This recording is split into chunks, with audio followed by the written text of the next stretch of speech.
होती हैं वो हमें एक्सप्रेशन कहते हैं। हेलो एवरीवन, तो आज न्यू चैप्टर स्टार्ट करते हैं जिसका नाम है अलजेब्रिक एक्सप्रेशन। इसका इंट्रोडक्शन करते हुए हम जानेंगे कि अलजेब्रिक एक्सप्रेशन होता क्या है। तो अलजेब्रिक एक्सप्रेशन के बारे में जानें। देखिए, अलजेब्रिक एक्सप्रेशन क्या होता है, जो टर्म एक्स वाई जेड किसी भी टर्म में यानी कि वेरिएबल फॉर्म में लिखी हुई होती है। वेरिएबल का मतलब होता है एक्स ए से लेकर जेड तक कोई भी वेरिएबल लगा हुआ हो किसी डिजिट के साथ, तो वो अलजेब्रिक एक्सप्रेशन कहलाता है। जैसे कि मैं एक एग्जांपल देती हूँ कि यहाँ पर अगर हम लिखें 3x प्लस 5y प्लस 9, तो ये देखिए x और y दोनों लगे हुए हैं यहाँ पर डिजिट के साथ, तो ये हुआ हमारे अलजेब्रिक एक्सप्रेशन। अब इसमें कुछ टर्म होती हैं, जैसे कि आप एक मान लीजिए कि ये टर्म, अगर हम टर्म के बारे में हम जानें तो टर्म क्या होता है इसमें। तो टर्म होती है हमारी जैसे 3x है, 5y है और 9 है। तो इसमें क्या है, कितनी टर्म्स हैं, 3 टर्म्स हैं, 1 टर्म्स, 2 टर्म्स और 3 टर्म्स। तो ये तो हमारी क्या हो गई, हम टर्म्स में हम इसको काउंट करेंगे। तो एक टर्म्स तो हो गई हमारी 3x, दूसरी टर्म्स हम हमारी हो गई 5x 5y और तीसरी टर्म्स हमारी हो गई है 9। ठीक है, तो ये टर्म्स में हम डिनोट कर सकते हैं। नेक्स्ट हमारा वो इसमें पॉइंट आता है वेरिएबल।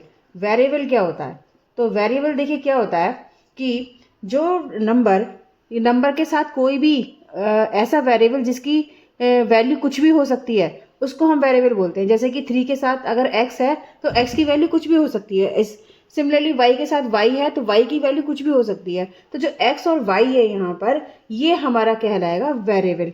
तो x y को हम वेरिएबल कह सकते हैं। ठीक है, नेक्स्ट हमारे सीखने को आता है इसमें कांस्टेंट।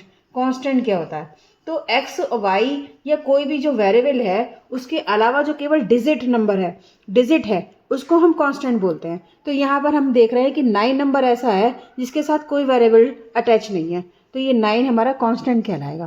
तो ये नेक्स्ट हमारा आता है फैक्टर। तो फैक्टर क्या होता है, फैक्टर जिससे जो हमारा नंबर बनता है, एक टर्म बनती है, तो ये होता है हमारा फैक्टर। ठीक है, अब फैक्टर देखिए क्या होता है। फैक्टर में हम क्या कह सकते हैं कि जैसे 3x है तो 3x में कौन कौन से फैक्टर है, एक तो 3 फैक्टर है और दूसरा x फैक्टर है। तो 3 और x दोनों ही फैक्टर है। सिमिलरली यहाँ पर 5y है, 5y में फैक्टर है आपका y भी है और 5 भी है। तो एक फैक्टर इसमें y है, 5 है, और एक फैक्टर इसमें y है। नेक्स्ट है इसमें कोफिशिएंट। कोफिशिएंट में देखिए क्या होता है कि एक टर्म है, अगर टर्म का कोफिशिएंट पूछा जा रहा है तो एक टर्म है इसमें 3x। इसमें अगर पूछा जाएगा कि x का कोफिशिएंट क्या है तो x का कोफिशिएंट हम बोलेंगे 3 है। ठीक है, सिमिलरली 5y है तो 5y में y का कोफिशिएंट हमारा y होगा। लेकिन अगर ऐसा क्वेश्चन आ जाए कि x y है, 2 डिजिट है, 2 उसमें वेरिएबल हैं और एक डिजिट है इसके अंदर, इसमें ये पूछ लिया जाए कि x का कोफिशिएंट क्या है, तब हम x को नहीं लेंगे। तब हम x को क्या करेंगे, जब हमें x का कोफिशिएंट निकालना है तो x का कोफिशिएंट इसके अलावा जो टर्म जो इसमें नंबर है या वेरिएबल है वो होते हैं। तो इसमें 2 है और y है इसके x के अलावा, तो 2y x का कोफिशिएंट हो जाएगा। सिमिलरली अगर पूछा जाए कि y का कोफिशिएंट क्या है तो हम y को छोड़ देंगे और x, दो जो एक वेरिएबल और एक नंबर है उसको ले लेंगे। तो 2x इसमें बचे हुए नंबर हैं और वेरिएबल है, तो y का कोफिशिएंट हो जाएगा हमारा 2x। दैट मीन्स जिसका हम कोफिशिएंट निकालते हैं उसी को हम लीव कर देते हैं, उसके अलावा जो नंबर या वेरिएबल होता है वही इसके कोफिशिएंट कहलाते हैं। तो ये हुआ हमारा इसका टर्म के बारे में, अलजेब्रिक एक्सप्रेशन के बारे में। नेक्स्ट है हमारा like term and unlike term. Like term कौन सी होती हैं, जिसमें वेरिएबल सेम होता है। जैसे कि हम एक नंबर है हमारा वेरिएबल के साथ x 5x है, दूसरा हम कह सकते हैं कि 3x है, या कुछ और मान लीजिए 4x है। दैट मीन्स आप यहाँ देख रहे हो कि वेरिएबल एक ही है यहाँ पर x, तो ये हमारा लाइक टर्म के अंडर में आएगा। और जो अनलाइक टर्म होती हैं, अनलाइक टर्म में क्या होता है, x के साथ कोई और इसके अलावा कुछ और नंबर, जैसे अब मैंने 5x लिया, नेक्स्ट टाइम मैंने 5y ले लिया। ठीक है, या फिर नेक्स्ट टाइम मैंने x और y दोनों ले लिए, तो ये अनलाइक टर्म होगा, क्योंकि इसमें एक बार x है, एक बार y है और एक बार xy है, तो ये अनलाइक टर्म में आ गई। तो नेक्स्ट पॉइंट है इसमें मोनोमियल, बायनोमियल, ट्राइनोमियल और पॉलिनोमियल। तो इसमें मोनोमियल के बारे में हम जाने तो देखिए मोनोमियल कौन से होते हैं, जिसमें केवल एक टर्म होती है। जैसे कि अगर मैं बोलूँ 3x या फिर मैं बोलूँ 7x, अगर मैं ये बोल दूँ 3x प्लस 7x, तो ये मोनोमियल आएगी। क्यों, क्योंकि इनके जो वेरिएबल है सेम है, लाइक हैं, क्योंकि हम ऐसे लाइक टर्म्स को जोड़ सकते हैं, ऐड कर सकते हैं। तो 7 और 3 10x, तो अब ये मोनोमियल ही बन गया क्योंकि एक ही टर्म में कन्वर्ट हो गया। नेक्स्ट हमारा आता है बाइनोमियल। बाइनोमियल का मतलब होता है 2, यानी जिसमें 2 टर्म होती हैं, 2 टर्म वो भी अलग अलग वेरिएबल से। जैसे मैं 3x और 2y ले लेती हूँ, तो ये हमारा बाइनोमियल हो गया। ठीक है, बाइनोमियल को हम एक साथ ऐड नहीं कर सकते। जो थर्ड पॉइंट है इसमें ट्राइनोमियल है। ट्राइनोमियल में हमारे 3 होते हैं टर्म्स, 3x प्लस 2y में एक टर्म और ले लेती हूँ उसमें 3, तो यहाँ पर क्या हो गया, ये ट्राइनोमियल कहलाया। Similarly polynomial. पॉलिनोमियल क्या है कि इसमें एक से एक या एक से ज़्यादा टर्म जितने भी होते हैं, जो टर्म्स होती हैं, जिस तरीके के एक्सप्रेशन होता है अलजेब्रिक, तो वो हमारे सारे पॉलिनोमियल में ही आते हैं। क्योंकि अब यहाँ पर अगर हम एक टर्म और ले लेते हैं जैसे 2y, और यहाँ पर 2z भी ले लेते हैं +3, तो ये हमारा पॉलिनोमियल कहलाएगा। क्योंकि जिसकी 4 टर्म होती है उसका कोई एक्स्ट्रा नाम तो होता नहीं है, तो उसको हम पॉलिनोमियल ही बोल देते हैं। 1 से ज़्यादा जितने भी हमारे अगर इक्वेशन में एक्सप्रेशन हैं, तो वो हमारे पॉलिनोमियल में ही आते हैं। तो अब नेक्स्ट हमारा आता है एडिशन और सब्सट्रैक्शन। तो हम बाइनोमियल को, ट्राइनोमियल को और मोनोमियल को कैसे ऐड करते हैं, ये हम सीखेंगे। तो देखिए, अगर हमारे पास 2 टर्म्स हैं, मान लीजिए कि 3xy है और एक 2xy है, ठीक है, ये दोनों एक जैसी टर्म है, लाइक टर्म्स है, दोनों में xy आ रहा है, तो हम इनको इजीली ऐड कर सकते हैं दोनों को। तो 3 और 2 कितने हो गए हमारे, 5 हो गए, और xy को एज इट इज हम यहाँ लिख देंगे। ठीक है, तो लाइक टर्म्स को हम एक साथ ऐसे ही ऐड कर लेते हैं। लेकिन अगर इसको हमें माइनस करना हो उसी टर्म को, तब कैसे करेंगे? तो इसे करने के लिए क्या करेंगे, देखिए 3x माइनस 2xy, तो इसको क्या करेंगे हम, 3 में से 2 माइनस कर देंगे तो 1xy आया, तो 1xy को हम केवल xy यहाँ पर लिख सकते हैं।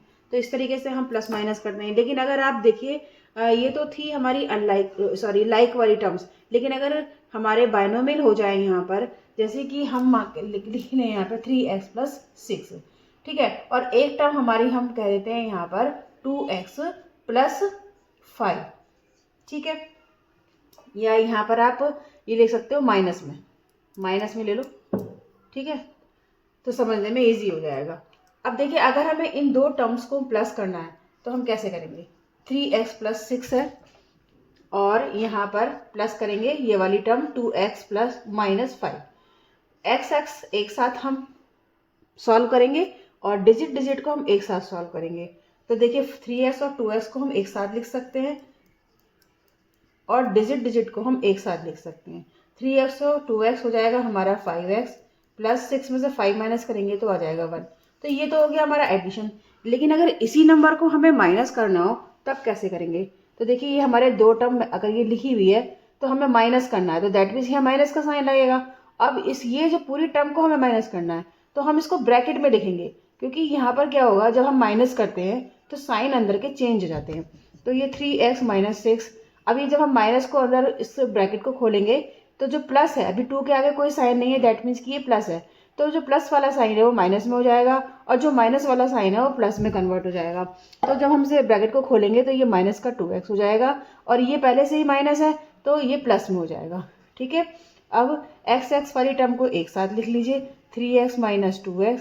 अब ये डिजिट को आप एक साइड लिख लीजिए, माइनस का 6 और प्लस का 5। यहाँ पे हमें साइन के साथ लेना होगा। अब 3x में से 2x माइनस करोगे तो x ही बचेगा, 1x को हम x लिख सकते हैं, और ये माइनस का 6 है और प्लस का 5 है।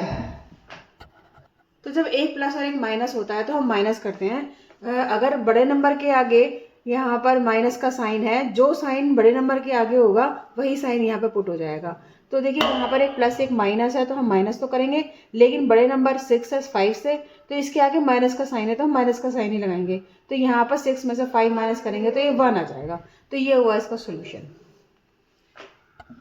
अब देखिए, इसमें ये लास्ट टॉपिक है, फाइंडिंग वैल्यू ऑफ एक्सप्रेशन। हम किसी भी एक्सप्रेशन की वैल्यू कैसे फाइंड करेंगे? देखिए, इसमें वैल्यू अगर दे रखी है, मान लीजिए आपके पास एक नंबर है विद वेरिएबल 4xy, और हमें यहाँ पर पुट करना है x की वैल्यू 2। तो यहाँ पर x की वैल्यू 2 पुट कर दीजिए। तो अभी आप y मत लीजिए, यहाँ पर ये देखिए x ले लीजिए। x की वैल्यू अगर हम 2 पुट करेंगे तो 4 इंटू एक्स हो जाएगा, इन दोनों के बीच में मल्टीपल का साइन है, तो 4 2 8 आ जाएगा, तो यहाँ पर 8 आंसर आ जाएगा। सिमिलरली अगर यहाँ पर हम ऐसा नंबर ले लें जो बाइनोमियल है, जैसे कि 5x प्लस 3 ले लेते हैं, और इसमें हमें x की वैल्यू 2 पुट करनी है, तब हम कैसे करेंगे? तो 5x की जगह यहाँ पे 2 पुट करना है, यानी 5 और इन दोनों के बीच में मल्टीपल का साइन है, तो मल्टीपल का साइन लगाया और इस x की जगह हमने 2 रख दिया, प्लस 3, 5 2 10 आ गया, प्लस का हमने एज इट इज़ लिखा और ये वाला 3 लिखा, दोनों को हमने ऐड करा तो ये आ गया हमारा 13। ठीक है, तो ये तो हमारा हो गया हम कैसे वैल्यू को एक्सप्रेशन में फाइंड करते हैं, value finding value of expression. ठीक है, नेक्स्ट अगर हमारे पास ऐसे आता है क्वेश्चन कि कोई नंबर है हमारे पास, कोई एक्सप्रेशन है हमारे पास, जैसे कि मैं यहाँ लिखते हैं कि 9x या 9x प्लस 3x प्लस, यहाँ पर हम दोनों ले लेते हैं, देखिए यहाँ पर y ले लीजिए, यहाँ पर आप y ले लीजिए, तो यहाँ पर हमने y ले लिया और यहाँ पर आपने दोनों ले लिए, x और y दोनों ही ले लिए, 2xy ले लीजिए मान लीजिए। अब हमें अगर नंबर यहाँ पर वैल्यू पुट करनी है, x की जगह 2 और y की जगह अभी हमें 3 पुट करनी है, तो इसमें पुट कर सकते हो। तो 9 x की जगह हमें 2 पुट करना है तो 2 लिख दो ब्रैकेट के अंदर, यहाँ पर y की जगह हमें 3 पुट करना है तो 3 लिख दीजिए, और 2 और x की जगह हमें क्या लिखना है 2 और y की जगह हमें लिखना है 3। 9 2 जा 18, दोनों के पीछे मल्टीपल का साइन है, 3 3 जा 9 प्लस 2 2 जा 4 और 4 3 जा 12, तो यहाँ पर 12 लिख सकते हो। सबको ऐड कर दीजिए, ऐड करने के बाद जो आंसर आएगा वही इसका सोल्यूशन हो जाएगा। तो ये लास्ट टॉपिक था इसमें। तो ये हमारा इंट्रोडक्शन था अलजेब्रिक एक्सप्रेशन का। नेक्स्ट वीडियो में एक्सरसाइज स्टार्ट हो जाएगी, आप जाकर देखें और सीखें कि 10.1 एक्सरसाइज किस तरीके से होगी। Thank you very much. अगर आपको वीडियो पसंद आ रही है तो इसे लाइक करिए, सब्सक्राइब करिए और शेयर भी कर दीजिए। Thank you very much.